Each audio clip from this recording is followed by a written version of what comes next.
செட்டிநாடு ஆட்சி சமையல் சேனல்லேருந்து தெய்வானை பேசுகிறேன்ப்பா. இப்போ நம்ம என்ன பார்க்க போனோம்னா கல்கண்டு வடை தான்ப்பா பண்ண போகிறோம். கல்கண்டு வடை வந்து பாரம்பரியமாக செட்டிநாடு பகுதியில் எல்லா விசேஷங்களுக்குமே பண்ணுவாங்கப்பா. ஒரு சித்திரை மாதம் 1ஆம் தேதி கண்டிப்பாக வச்சு சாமி கும்பிடுவோம்ப்பா, வருஷப்பிறப்பு அன்னைக்கு. அதேமாரி சமைஞ்சது மற்ற எல்லாத்துக்குமே நம்ம வந்து கல்யாண விசேஷ வீடு எல்லாத்துக்குமே நம்ம பண்ணுவோம்ப்பா. அது ரொம்ப விசேஷமான பலகாரம். அது ரொம்ப நல்லா இருக்கும்ப்பா. அது நம்ம வந்து இப்போ நம்ம பண்ண போகிறோம். அது எப்படி பண்ண போகிறோன்னு பார்ப்போம் வாங்க. வந்து நான் ஊற வச்சுருக்கேன்ப்பா. அது உங்களுக்கு அளவு சொல்லிடுறேன் பாருங்க. இப்போ வந்து நான் உளுந்து ஊற போகிறேன். ஒரு உலக்கு தான்ப்பா. அது ஆலாக்குன்னு சொல்லுவாங்க, உலக்குன்னு சொல்லுவாங்க. இதையும் போட்டுக்குவோம். இது 200 கிராம் சரியாப்பா.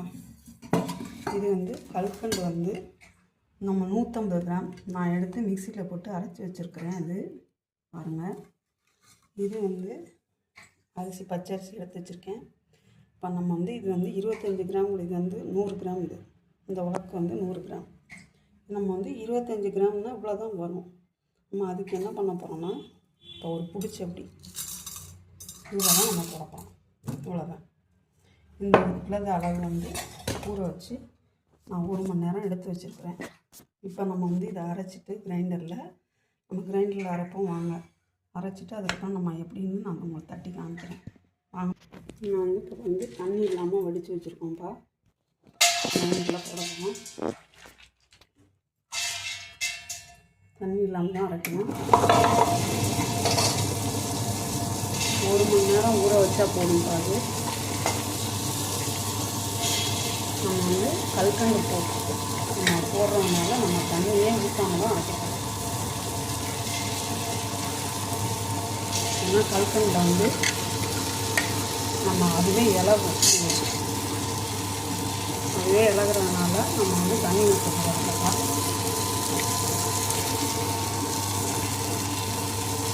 உப்பும் போடக்கூடாதுப்பா.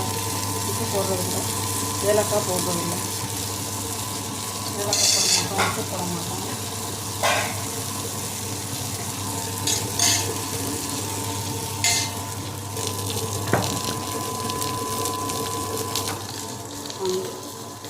வெட்டியாக தான் அரைச்சி வச்சுருக்கோம்.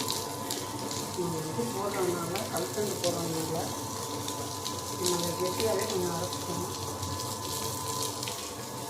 அப்போ தான் நமக்கு சரியாகும். எடுத்து கொஞ்சம் பண்ணணும். ஆனால் மிக்சிலையும் போடணும்ப்பா. அது கொஞ்சம் கணிச்சம் இருக்காது. அதனால வந்து கொஞ்சம் பக்குவம் சரியாக வராது. கொஞ்சம் பார்த்து பண்ணணும் மிக்சியில் பண்ணுறது. கிரைண்டர்லன்னா கொஞ்சம் நல்லா கணிச்சமும் கிடைக்கும். நம்ம அதனால தான் இதில் போட்டுருக்கோம். பாருங்கப்பா, நான் எவ்வளோ கெட்டியாக ஆட்டிகிட்டு இருக்கேன்னு. இப்போ பாருங்கள் எவ்வளோ கெட்டியாக வந்து வச்சுருக்கேன்னு பாருங்கள். தண்ணி நான் அதில் 1 அள்ளி போட்டால் தான் தண்ணி. 1 மணி நேரம் ஊற வச்சுருங்கப்பா. நல்லா பிள்ளைங்களாம் விரும்பி சாப்பிடுவாங்க. இது மாதிரி பண்ணி கொடுத்தீங்கன்னா ஓகேப்பா. ஸ்கூல்லேருந்து பிள்ளைங்களாம் விட்டு வந்தாங்கன்னா நீங்கள் முதல்ல மதியானமே அரைச்சி ஃப்ரிட்ஜில் கூட வச்சுக்கலாம். ஃப்ரிட்ஜில் வச்சுட்டு ஓரளவு இந்த பாருங்கள். இந்த பக்கம் வந்து இன்னும் கொஞ்சம் மையாக அடையணும். அது கொஞ்சம் குறவரம் இருக்குது. நம்ம வந்து கொஞ்சம் எண்ணெய் ஆட்டிக்கிட்டே இருந்தோம்னா கொஞ்சம் வந்து நல்லா கெட்டி பார்த்து வந்துடும். வந்தோன்னா நம்ம வந்து கல்கண்டு போடுறதுக்கு சரியாக இருக்கும். நம்ம நிறைய தண்ணியை ஊற்றிட்டோம்னா நம்ம வந்து உளுந்தோட ஆட்டுறோம்ல கூட அதுக்கு ஆட்டங்க நீங்கள் ஆட்டிட்டீங்கன்னா இப்போ வந்து இந்த கல்கண்டு போடையில் நிறைய தண்ணி குடிக்கிட்டுப்பா ஓகேவாப்பா.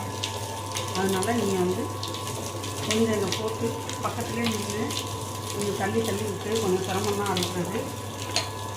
பக்கத்துலேயே தள்ளி விட்டுட்டு இதேமாதிரி கொஞ்சம் மைமையை கொஞ்சம் அரைச்சிக்கிங்க. அரைச்சிட்டு நம்ம பக்கத்து என்னப்பா பாருங்கள். கொஞ்சம் பழமும் வந்துடுச்சு வரும்போது. கொஞ்சம் நேரம் இருந்ததெல்லாம் கொஞ்சம் இதாகிடுச்சு. மிக்சியில் அரைச்சி வச்சுருக்கோம் 150 கிராம். முக்கால் 150 கிராம் முக்கால் கல்கண்டு தான்ப்பா அரைச்சி வச்சுருக்கோம். 150 கல்கண்டு அரைக்கிறது கல்கண்டு தான்ப்பா நம்ம அரைச்சி வச்சுருக்கோம். 150 கிராம் போட பார்ப்போம். பாருங்கப்பா ஓரளவு நல்லா அரைச்ச பிறகு தான் நம்ம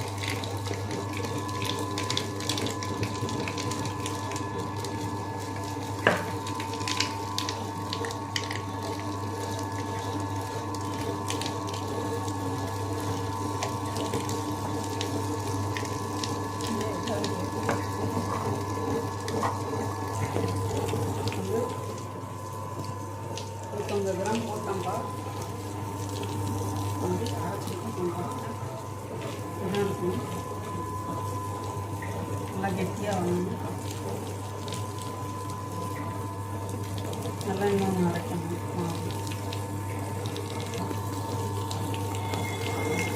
இதோட இன்னும் கொஞ்சம் கெட்டியாக வரணும். பத்தலைன்னா கொஞ்சம் எல்லா நாப்பில் இருந்தால் நம்ம பச்சரிசி மாவு பார்ப்போம். நம்ம ஒரு கைப்பிடி போட்டுருக்கோம். ரொம்ப போட்டால் வந்து கல்லுக்கெல்லாம் இருக்க மாதிரி இருக்கும். அதோட கொஞ்சம் போட்டு நம்ம பசங்களுக்கும் நம்ம கரெக்டாக விட்டுக்கலாம். கொஞ்சம் அரைக்கணும். அரைச்சோன்னு நீங்கள் பார்த்து போட்டுக்கலாம். இதம்பா கற்கண்டு வரைக்கும் போட்டுக்கணும். இது மிதக்குது பாருங்கப்பா. இந்த மாதிரி தான் படுத்துக்கணும். நீங்கள் கொஞ்சம் இதாக இருந்தால் கொஞ்சம் பச்சரிசி மாவுல சேர்த்துங்கப்பா. கொஞ்சம் வராமல் இருந்தால் பச்சரிசி மாவுல சேர்த்துங்க. நம்ம பண்ணிடுவோம். இந்த பழம் தான் கரெக்டான பழம்ப்பா. பாருங்கப்பா, இந்த பழம் தான் கரெக்டான பழம். 150 கிராம் போட்டிருக்கோம்ப்பா.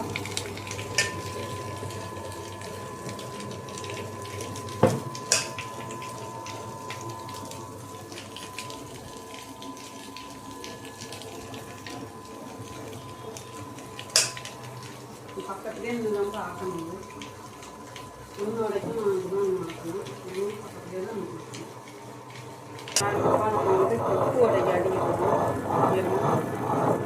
அது கல்கண்டு வடைக்கு ஆட்டி முடிச்சுட்டு வந்து உப்பு வடைக்கு உப்பு வடையும் வந்து எதுக்கு இந்த கல்ல உப்பு வடை ஆட்டிட்டு எங்கள் அபிராமிக்கு வந்து உப்பு வடை ரொம்ப பிடிக்கும். உப்பு வடைக்கும் போட்டுருவேன். அது வந்து கல்கண்டு வடை வந்து செஞ்சு நாங்கள் எனக்காக கொடுத்தாங்க. இப்போ வந்து அந்த பொண்ணுக்காக வந்து அவங்க வந்து கல்கண்டு வடை ரொம்ப பண்ணாங்க. அதனால் உப்பு வடை தான் அவங்க போடணும்னு போட்டுருந்தாங்க. அவங்க ஆட்டி வச்சுப்பா தப்பை பார்க்கணும். தண்ணியில் போட்டால் இதுதான்ப்பா எல்லா வடைக்குமே பக்கம் இருந்தாப்பா. ஃப்ரீயாக விடுவாங்க. வந்து இதை எடுக்கணும். அப்படியே எடுக்கணும். வந்து அள்ளிடலாம். நல்லா அரைச்சிருச்சு. பக்கத்துக்கு அரைச்சிருச்சு. நான் இது போல் போட்டேன்ப்பா, அது போல் போட்டேன். தனித்தனியாக தான் ஆட்டுற மாதிரி இருக்கும்ப்பா. ஏன்னா நம்ம அதை வந்து கல்கண்டு போட்டு ஆட்டணும்ல, எண்ணெய் போட்டு ஆட்ட முடியாது. அதனால இது தனியாக நான் ஆட்டிட்டேன், அது தனியாக ஆட்டிட்டேன். ஏன்னா வந்து அதில் கல்கண்டு போட்ட ஆட்டையில் நம்ம வந்து உப்பு சேர்த்து ஆட்டணும். அதனால் அது ரெண்டையுமே தனித்தனியாக தான் ஆட்டுற மாதிரி இருக்கும். இந்த ரெண்டையுமே போட்டு உங்களுக்கு காமிக்கிறேன், பருத்தி போட்டுருவோம். இனிமேல் நீங்களும் ஆட்டி பிள்ளைங்களுக்கு பண்ணிக்கோங்க. நீங்கள் பண்ணுற பக்குவத்தில் பார்த்து ஆட்டினீங்கன்னா கரெக்டாக இருக்கும். இதில் கொஞ்சம் பச்சரிசி மாவு சேர்த்துக்கணும். ஒரு மாவு கொடுக்கறதுனால கொஞ்சம் பச்சரிசி மாவு சேர்த்துக்கணும். அதுக்கு கரெக்டாக இருந்தால் கல்கண்டு வடைக்கு கொஞ்சம் தனியாக இருந்தால் கொஞ்சம் பச்சரிசி மாவு சேர்த்துக்கணும். நல்லா ப்ளஃபியாக அப்படி அடிச்சுக்கணும். இப்படியும் நல்லா அடிச்சுக்கணும். நல்லா கல்கண்டு வடை இது உப்பும் கரெக்டாக தான் இருக்குது.